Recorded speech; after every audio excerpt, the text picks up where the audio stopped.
Father, we thank you for this morning. We thank you for how far you have brought us, Father. It is our desire. It is what we are seeking, that you would be here with us, you would bless us, you would guide us, you would see us through from this very time even to the end of this conference. I pray that let your presence be mighty in our midst. Let your presence fill this place. Teach us what we ought to do and help us so that our service would be glorious and will be a blessing. We thank you, we give you praise in Jesus' mighty name. Amen. Good. So, I was expecting more people, but those are the people here came for the leadership conference, and a lot of people, thank you, a lot of people that actually make up the service are not here, and it is a shame.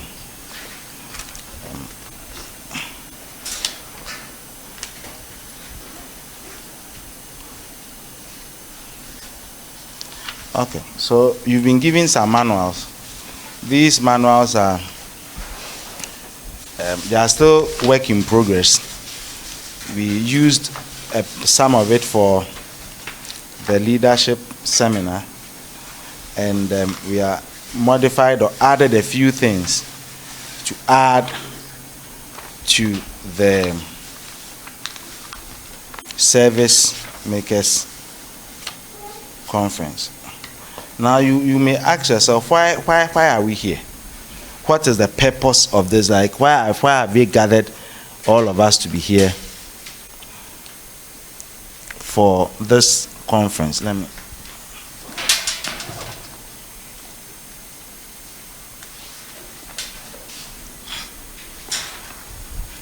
Why have they gathered us here? What is so important about what you are going to do that we need to take time off to be here, that people don't understand and are actually still not here? When you go to any organization and you are working for that organization, every organization has a work ethic. It has an organizational structure, and above all, it has a vision, what its core business is, and what that organization is supposed to do. So this conference is not like, we are not doing like evangelism or salvation. You know, when people come and they don't actually know what they are coming for, or service, they come and sit here, so what are you can?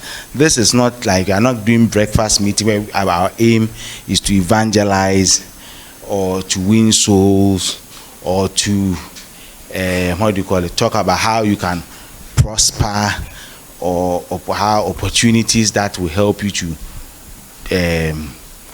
set up a business. You know, all those things are important, but this conference is mainly so that you put it is fixed in your mind that everything we are going to do here is aimed at raising or equipping those who help in the house of God. So basically it is for workers. So it's like, if you are in an organization and you are not an employee of that organization, you cannot go for some of the meetings that they have. So they can have orientation for all employees, and they can have retraining for those who are, so orientation for the new ones, and you can have retraining for those who are already in it, so that you can understand fully what the organization is about, what is expected of you, and so on and so forth. So this conference is not meant for any other thing. Okay? So if you are invited or you came and you say, why am I here? I want you to understand clearly that this conference is for those who are doing the work of God, are desirous of doing the work of God, okay, or have just been appointed in the church to do something for God. Or you may not have been appointed like us, but you are desirous, so you want to, you came that, oh, I'm going to be in a department, I'm going to work, you are all supposed to be here so that we learn how the organization works and what your rules are and what we are supposed to do. Okay, so in order to do that, when you go to school, you get textbooks, isn't it? And you get handouts. Even in the university they give, I don't know why they give handouts. They give, sometimes they say you want your slides. I don't know why you want the slides. Everything is in the book. So we have attempted to put it, it cannot contain everything, but some things that we feel are salient and very important for us to know as people who work for God. And as I began with the last conference, that was last week, let us turn to the last page and then look at the closure or the conclusion. Okay, so this one sums up why this manual and why we have bothered to put. So you see the contributors there. There are so many people. When people were away and asleep, they were here putting these things together, and even they are still working on it, making corrections, typos, and even yesterday in the evening we had to make some more corrections and add. Okay, I sent a copy to Reverend Obin Kumasi with all the typos. I said you should just read to give us ideas, put things in, because we want to make it better and better, because when it gets better, it helps us. It helps us to do a better job. It is not like a secret that no, we want it to be the best, so that when you take it, it will be a blessing to you. So let's look at the closure. It says this manual has been carefully written to help edify you and teach you the way to serve the King in a pleasing way. Okay, I think the King should be capital. Okay, the King in a pleasing way. This manual has been simplified to give you a ready guide for a step-by-step approach to serving in the house of God.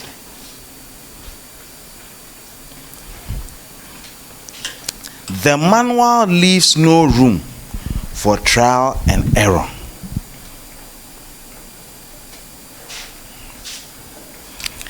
And guesswork in the performance of our service to God. Are we here? So what we are saying is that this manual was carefully written. It means men and women took their time to sit down and put these things together. Okay? So that it would teach us how we can serve. You see, if you are serving somebody and you know what the person likes, how the person wants to be served, you see, it makes your work easier, isn't it? Yeah. So that we know how God, the King, wants to be served. And the manual, we try to simplify it, not with big Greek words, some simple step by step, because many a times it is what the step by step things, what we ought to do that we do not, how do you call it? What we ought to do that we don't know. Or sometimes we know what to do, but we don't know the steps to take, the practical measures. And there are many things that we are doing that we think are helping the group or the department or the organization you are in, but it is not really helping. So we are trying to give you a step-by-step approach.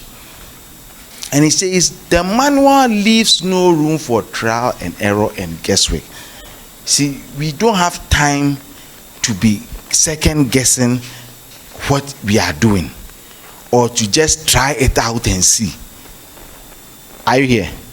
So we need to make sure that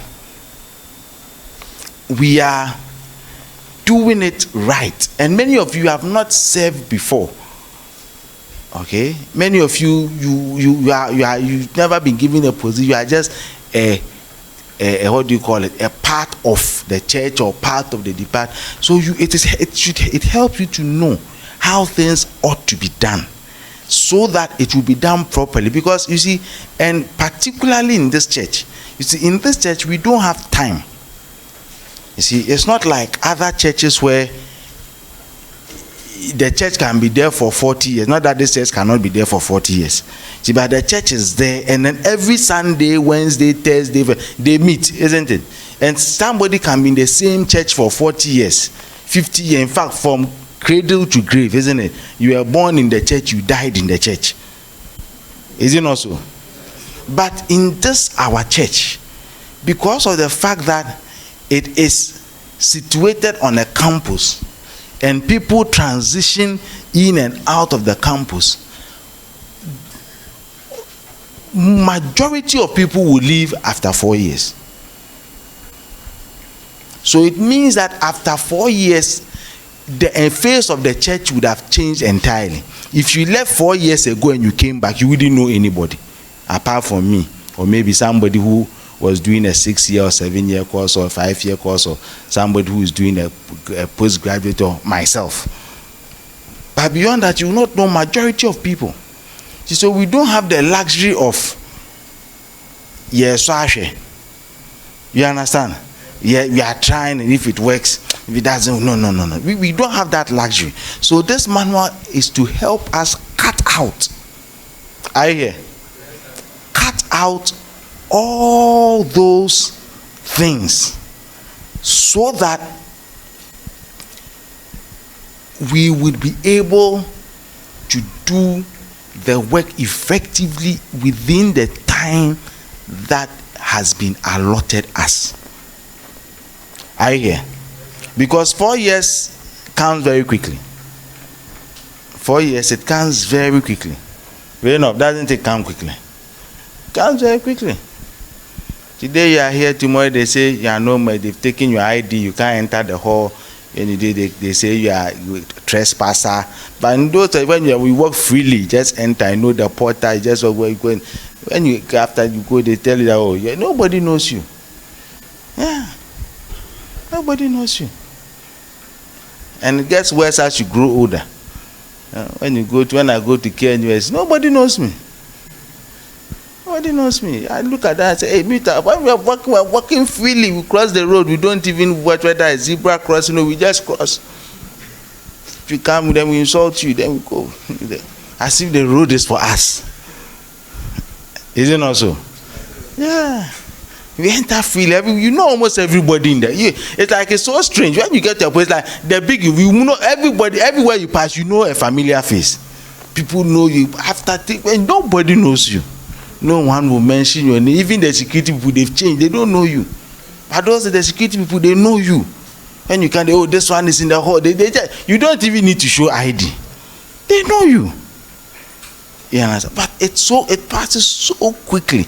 So we can't. So these conferences, which are meant to train leaders and service makers, have come to stay, because we have noticed that without training people or teaching people, we cannot expect them to do what we require of them.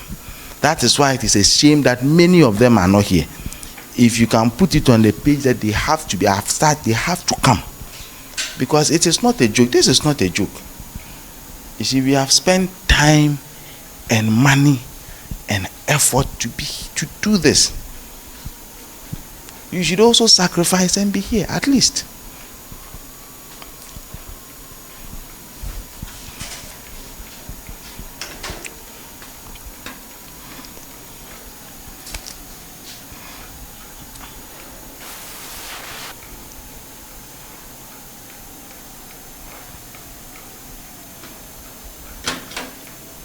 You don't understand what I'm saying? Are you sure? Some of you are done. The way you are looking at me. So this manual is meant so that we do the right thing. Okay, please let the people put the thing at the back so that they write their names on the front, so that I can have a conversation with some of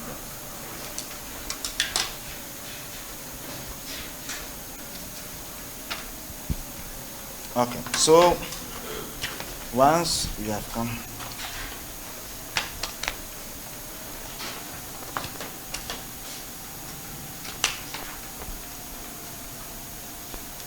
we want to, so if you have your manual, let's turn to, so I hope you understand what we are talking about here. Are you sure? Because some of you, like you just woke up, they say we have to come. So you don't really know why. And the people that must also understand what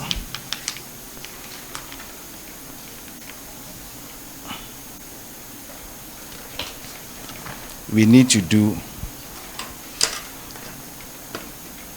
You are not here. Okay, so let's turn to page 14.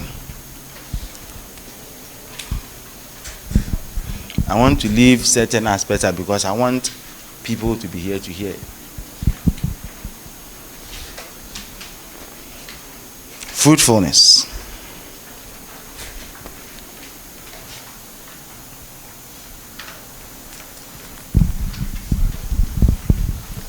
Let us turn our Bibles to, I know we came with manual, but let's turn our Bibles to John chapter 15.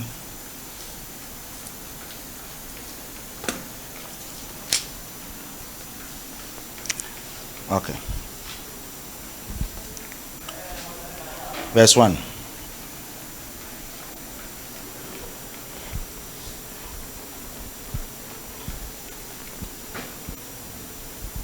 Says, I am the true vine, and my Father is the vine dresser. Every branch in me that does not bear fruit, he takes away.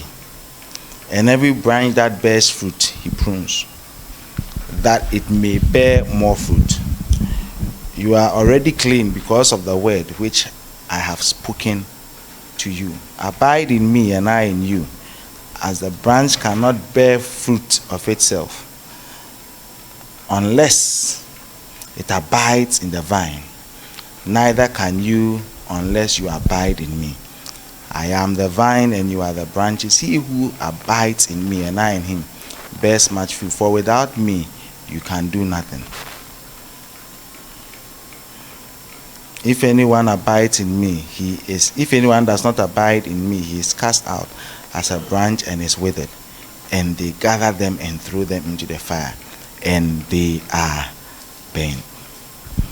Jesus is saying that we must be fruitful. Now somebody will ask, so in terms of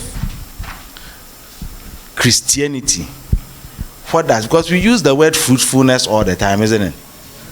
When you use fruitfulness, it can mean childbirth, isn't it? And that is what we usually, or bearing of fruit physically, when you look at a tree. You understand? So those ones are, but when you talk about in Christianity, what is, because we use it all the time, be fruitful, when you be fruitful, then you receive it, be fruitful, I claim it, be fruitful, I gather it, everything we take. But what exactly is fruitfulness? Okay, so fruitfulness means being productive in every sense. Being productive means that there must be a multiplication of self. Okay, it means that you are productive. There must be more than one of you. There must be an increase in you. There must be an increase about something that is in you and of you, or has a part of you. So you cannot be fruitful unless there is more of a change in terms of an increasing change in something. Are you here? Yeah.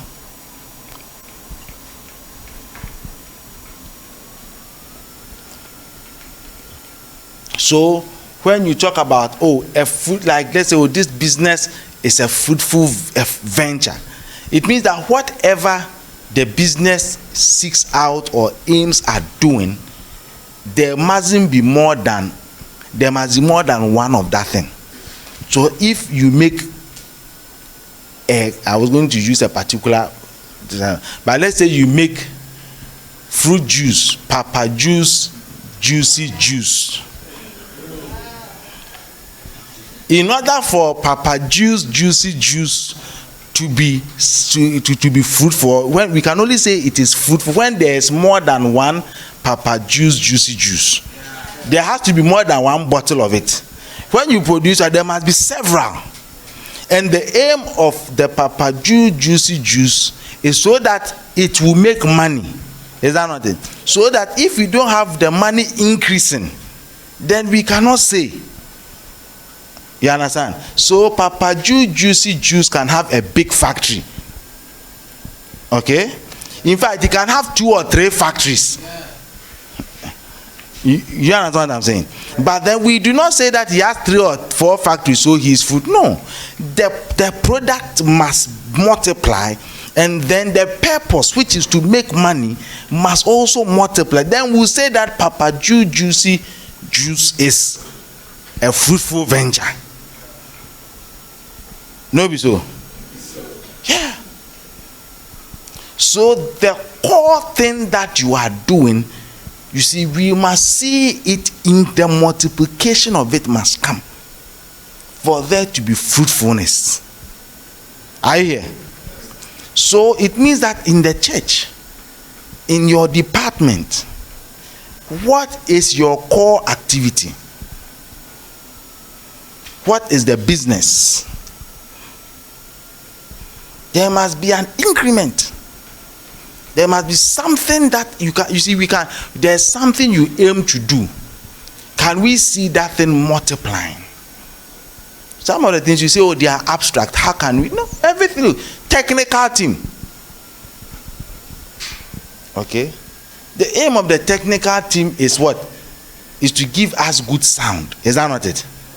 Yeah. It is not necessarily to have plenty of equipment. But the plenty equipment is to help in the production of good sound. Is that not it? And to give us good audio, visual, whatever we need. A good setup.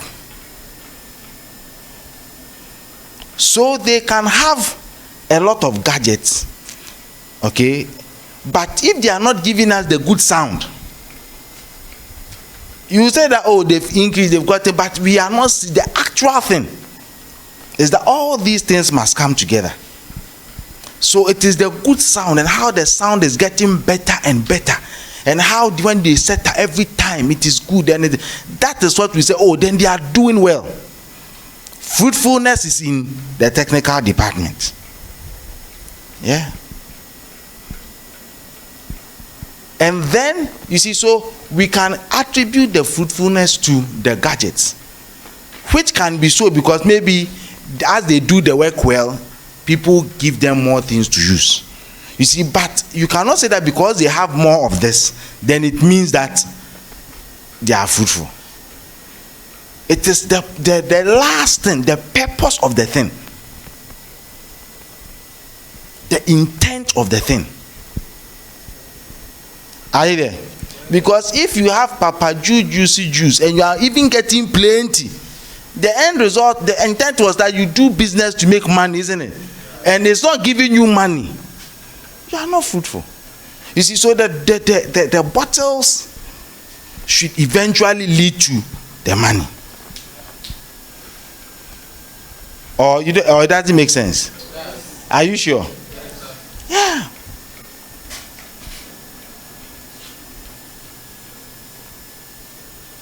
So Jesus' intent for the church is that he says, I have come that you may have life and have it abundantly. Is that not so? Yeah. I have come so that you will be saved. I have come so that you will be in the image and the likeness of my Father. I have come so that at the end, when you stand before God, God will say that, oh, good and faithful servant. So that is the bottom line. That is the increment. That is the fruitfulness of a Christian. So when that thing is in the church or is in you, it is one, isn't it? The aim is that it must be found in more than one person aside from you. So we can have plenty of people in the church, but if those people don't have the life in them, it is like Papa Juicy Juice having a lot of bottles but not bringing money.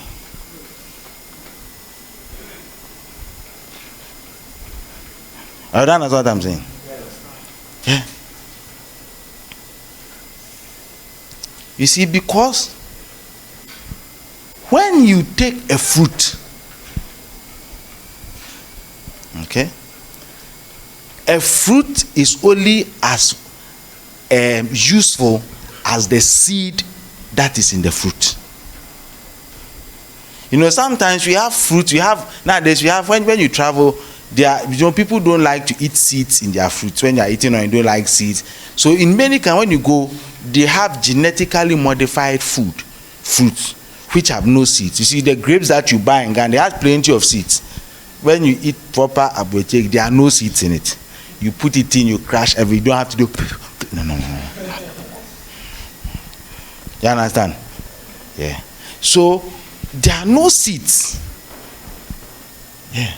When you go and you eat oranges now, but there are no seeds, because they say it causes. You see, they want to modify the thing, get as much. Okay. So those foods, they are good for consumption, but they can't multiply. You understand? So your fruit is as good as the seed that is in a fruit, because it is in the seed that there is the life.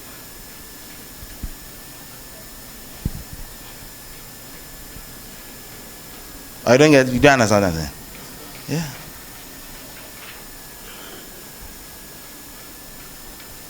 It says, I have come that you may have life and have abundantly. He says, in him was light, and the light was the life of men.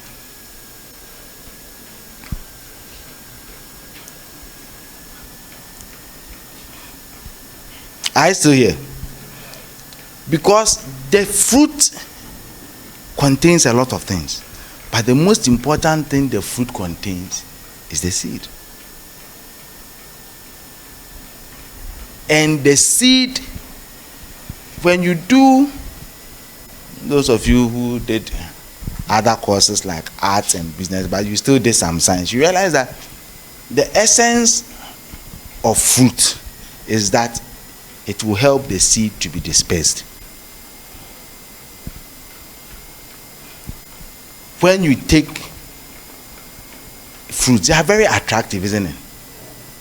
So it attracts people. They come, they take the pawpaw. It may not be nice, but the fruit you can. Then they will go, and then the seeds, as they are going, then the thing pass, and then they poo-poo, then the seeds will go all over, isn't it? Yeah. The seed. You see, the thing about the seed is that the seed must be multiplied, and it must be multiplied. It must be dispersed. It must. Your seed must go far. So when you do science, you tell something about dispersion, isn't it? And they tell you different kinds of dispersion. Say the one that has the parachute in the thing, and the wind will blow. The one that is attractive, and then the birds will eat, and the seeds have a coating that prevents digestion. They go, they poop, then everywhere they go to a certain place that there is pepper growing somewhere in there. No one planted this pepper. But you see the pepper there. Yeah.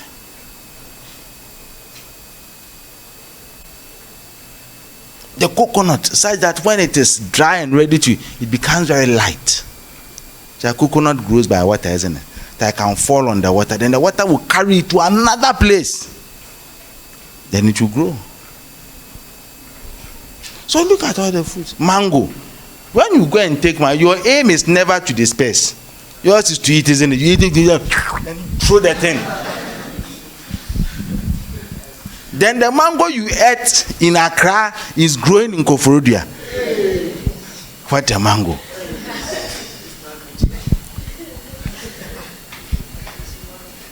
You don't understand what I'm saying? Yeah, the mango you ate is in Koforidua. Hey!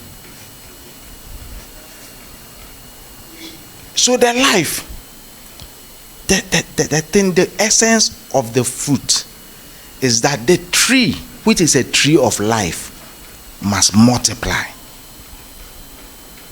So when Jesus sees fruit, he's happy. Because in fruit, a good fruit, not a seedless fruit, there is a seed. That is why Jesus is so excited about fruit. Are you here? Yeah.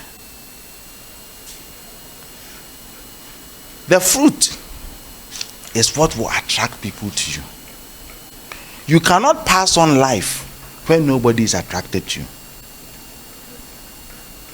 I don't understand what I'm saying. Yeah. The tree that does not do something for its seeds to be dispersed is going to have, because when you grow around the same place, you can't even grow. There isn't enough nutrients. They will die. Are you still here? Or you've left? Are you sure? Are you learning something? You are not learning anything. I should stop and go. Hey. Wow.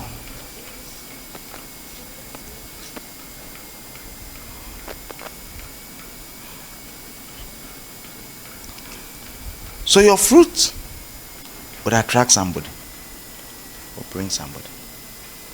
That is why when we talk about the fruit of the Spirit, the fruit of the Spirit are the things that are very attractive about you. It is your attitude. And what are the fruit of the Spirit?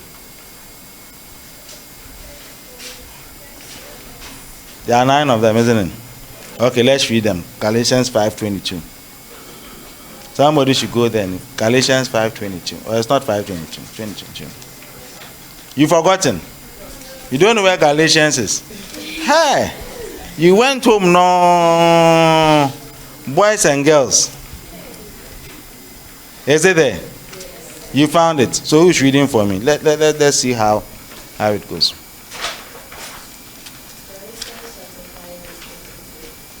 But the fruit of the Spirit is love, joy, peace, patience, kindness, goodness, faithfulness, gentleness, and self-control. Take it again. Let's take our time. The fruit of the Spirit is? But the fruit of the Spirit is love. Is what? Love.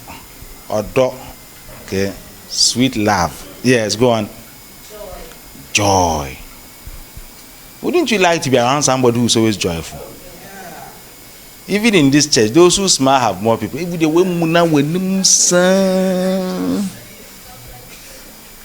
the person is so bubbly. He just like being around the person. Or you don't like being around the person. You do. But some people, your face is like light off. Light off, complete, not even doom. So it's doom, so they are sure to come on. It's not, this is light off. Doom cry. Yeah. Go on. Peace. You want to be a person who is a peaceful person, full of peace. When you are troubled and you go, always have a word of peace for you. Wow. Go on. Patient with you. Very patient. Think no be versatile still. No kasa. Then we janeko. Now we just say then they are still patient. They'll call. Wow, when we saw a frail pan once, they're still patient. They'll call again.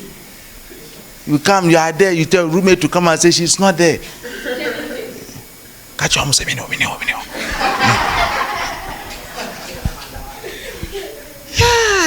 Yeah, they will come again, isn't it?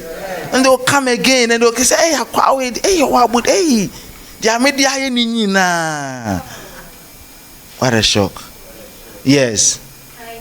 Kindness. When do you want to be around and kind? Are this not when you have such in your, it doesn't make it. You see, this thing is like you are describing a fruit that has like some orange, reddish, nice, succulent color. You see the way that we see, you don't even know the fruit I mentioned, but suddenly it looks so nice. Yeah. Even if it's poisonous, you eat. Go on. Goodness. Ish. Good person. Yes. Faithfulness. Faithful person. Faithful. Faithful person. We talk about faithfulness. That's one of the, yes, go on. Gentleness. No bad person.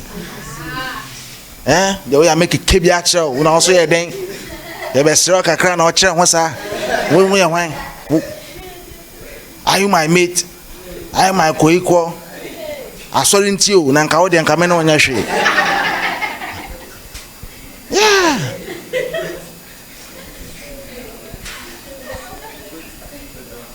Yes, what else? And self-control. Person, you are with a brother, you know that this is a brother who can control him. Would you like to be my friend? That's for this leader. When you go, can't control himself. Can't control himself. Wants to be touching, holding. Will you go to such a leader? Can't control himself. So when he's angry, throws things. Eggs. Maybe I'm a kuma ben you. Now what's so sad?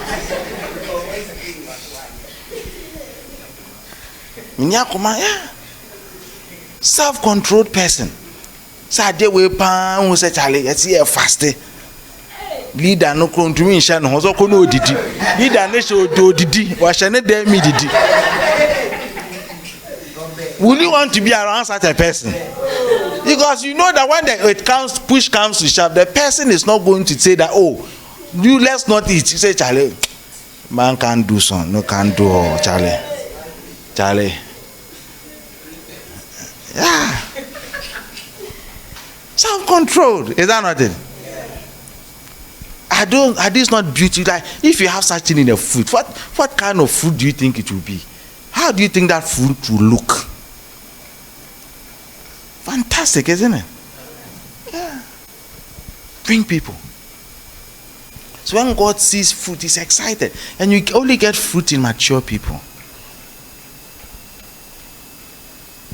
Even for a business, when the business starts making profit, it means the business has grown, isn't it? Because usually people start businesses and they don't take off. Why? Because the business don't make profit. They think about making money. You understand? But then usually when a business is thriving, making money, it means the business, you can say, is grown. So immediately you start making a loss, then you start breaking even, and then you start making a profit. Isn't it also? Yeah. So you see fruit in mature people. So a tree will have fruit. Even though you see the fruit on the branch, that tree must be mature. When you see a fruit on a mango tree that is this short, you say, hey, but you still acknowledge that the thing is mature. You will not take it as a seedling, isn't it? Yeah.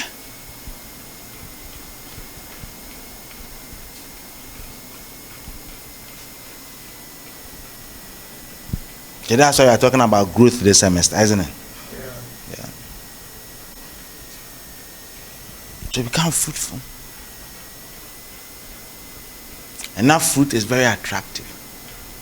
And it helps to bring people closer so that their life can be dispersed. You see, you can never give what you want to give to somebody if the person is far off. It is only by coming closer. It is only by coming closer. Somebody should close that door.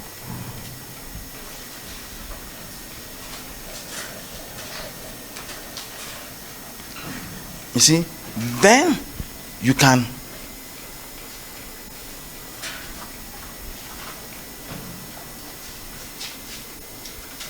give that life. That life is passed on. That life can be sent to another place, can be taken far.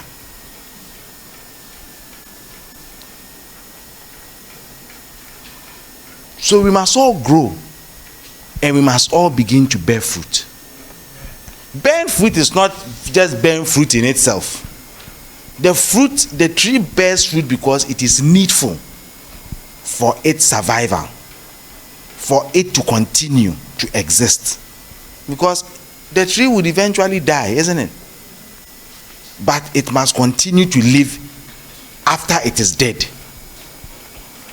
Yeah. So when we come to church, the fruit that we bear, it is that fruit that has life in it.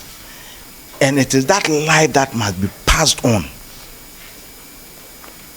Passed on from you to somebody else. Are you here? Yes. Yeah. So you cannot just be there and then you say that, oh, as for me, I am there. I am in the church. Where is your fruit?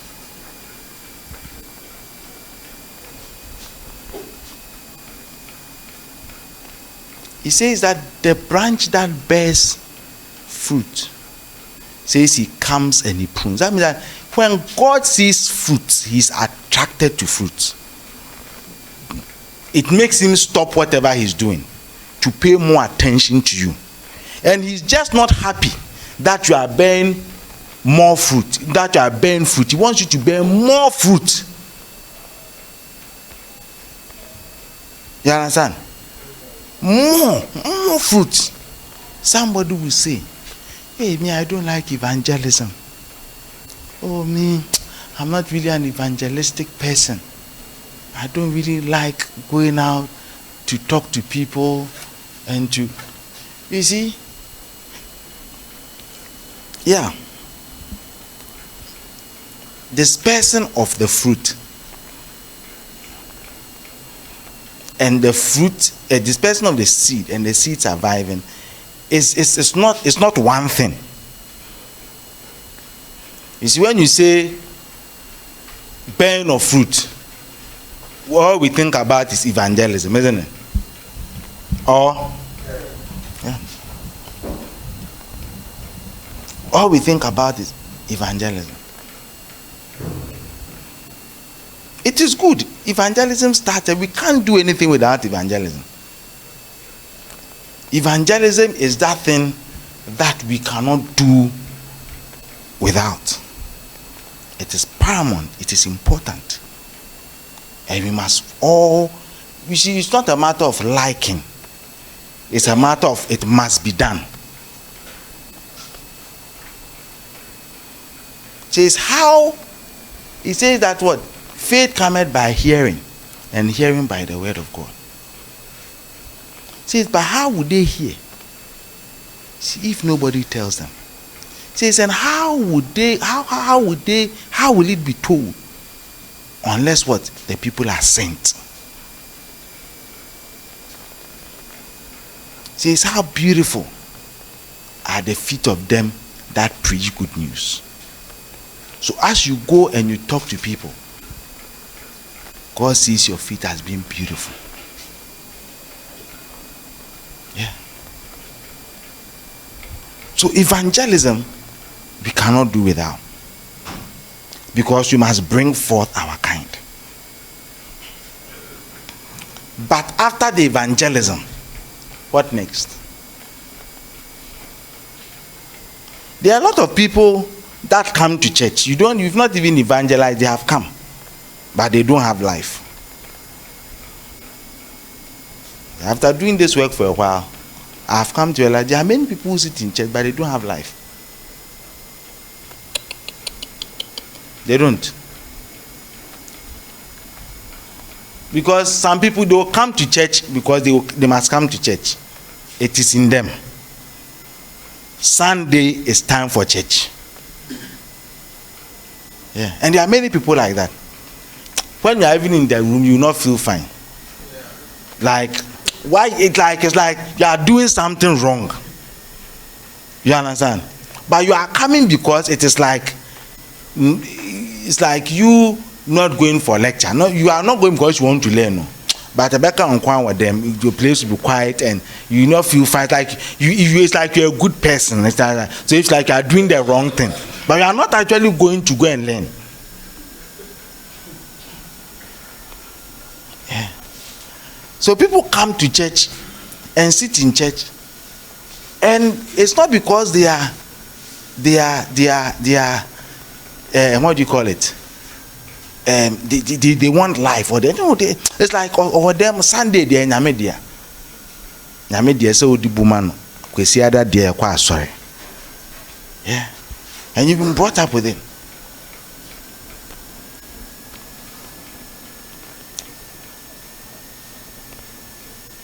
Even in church, because I've seen it, a lot of people come first year. Somebody even goes to do the evangelism, or a friend says, "So let's go to church." Or so you come into the church, and then you realize that look, the work that is you have to do on the person in the church is the more than the work you have to do on the person outside the church. Yeah. So once the person is in the church, it's not really a matter of evangelizing the person. It's about the person finding life. It's about soul winning. See, soul winning goes beyond, to me, evangelism. Because a lot of people go and evangelize. They do the way they bring people. But after, what happens to the souls? That is why you and I are here. We are service makers. We are workers for God. The work we are doing for God ultimately is that souls will be won for Him. I hear. So if you sit here and you don't see yourself as being a part of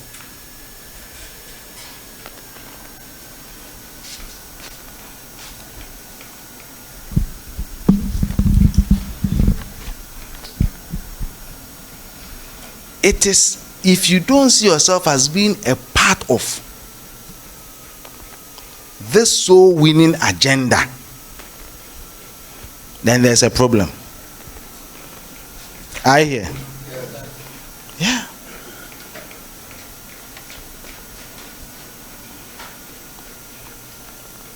Then there's a problem.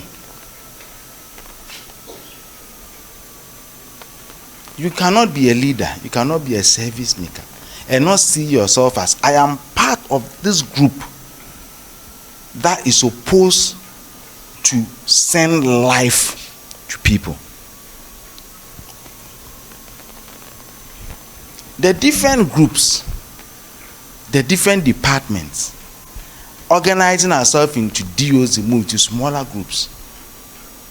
It is so that, look, at our level, at those levels, you can influence and you can give life to the people that are there. And you, in your work as a church worker, it is so that what you are doing would also impart life to somebody.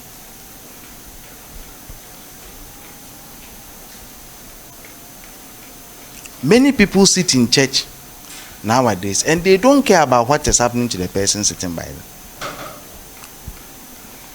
You are not concerned about anybody. So, oh, it's as for Papa Jew, because he's older.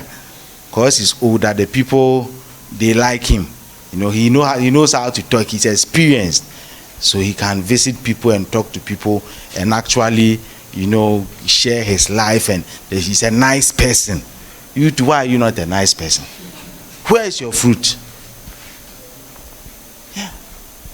In that fruit is life. People will just come to you because it's like they see something, they want that thing that you have. They want that thing that you have. They want it. So you start talking to them, telling them what it is that makes you who you are. Yeah. There are some people too are not there. Say, oh, so you have the grace to do it. Everybody and his grace and his calling. No. Did he say that some branches are there to bear fruit? And every branch that bears, every branch must endeavor It is in you, it is in me. Are you understanding me? Yeah. And it begins by you must grow. You cannot bear fruit unless you grow. Somebody said, how do I bear fruit? You must grow. You as a person, you must endeavor to grow. You see, this thing that we are doing, it is, you see, it's like I'm preaching to all of you and talking, but that is not what will make the difference. The difference happens when one person decides to take what we are doing and work with it. All that you are seeing here, the manual you are holding, this setup, everything, the fact that I'm here, it is the endeavor of one person doing their work, which has been added on by another person also endeavoring to do their work. And another, that is how come you can see like a mass thing. So all this preaching and talking and admonition I'm giving, it is so that one person can decide to grow. Yeah, you can decide to grow. You can decide. You one. It's not a mass hypnosis. No. It may look like there are so many people doing everything, but there are so many people doing things because every person is doing something.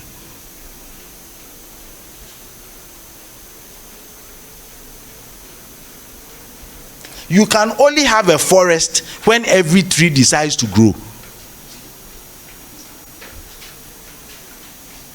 Huh? Yeah. Says if every tree decides that I am one tree, so me I will not grow, would we have a forest? Yeah, but you are just one tree. It's true. What can one tree do? But if that one tree, irrespective of what everybody says, I am a tree, I must grow and bear fruit. And the next person also say, I am a tree. You see, that is an individual. You must catch it for yourself.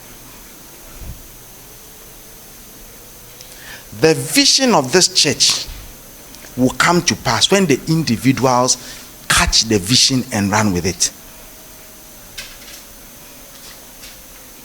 Are you understanding me? So your gathering here is not so that we can give you mass hypnosis.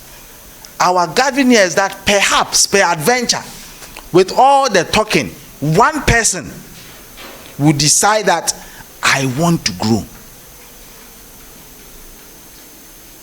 One person will decide I want to be a one person. Yeah.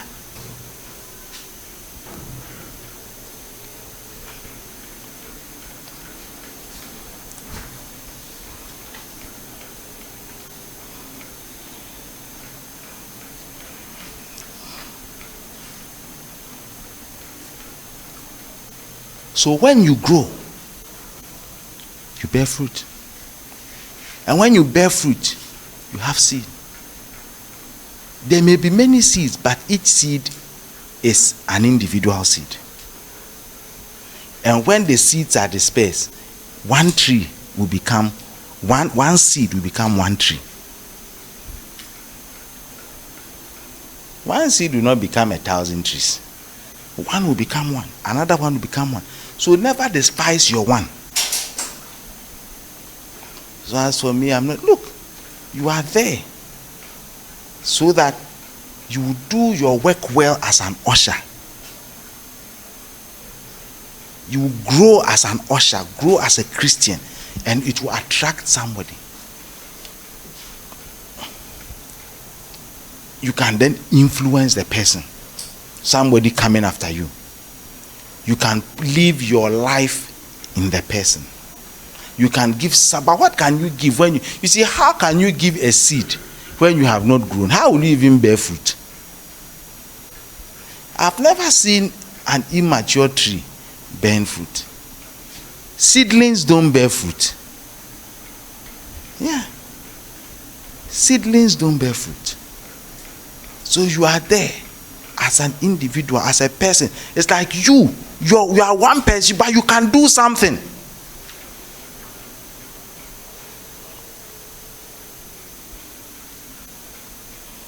Many things are not getting done because you are not doing your one thing.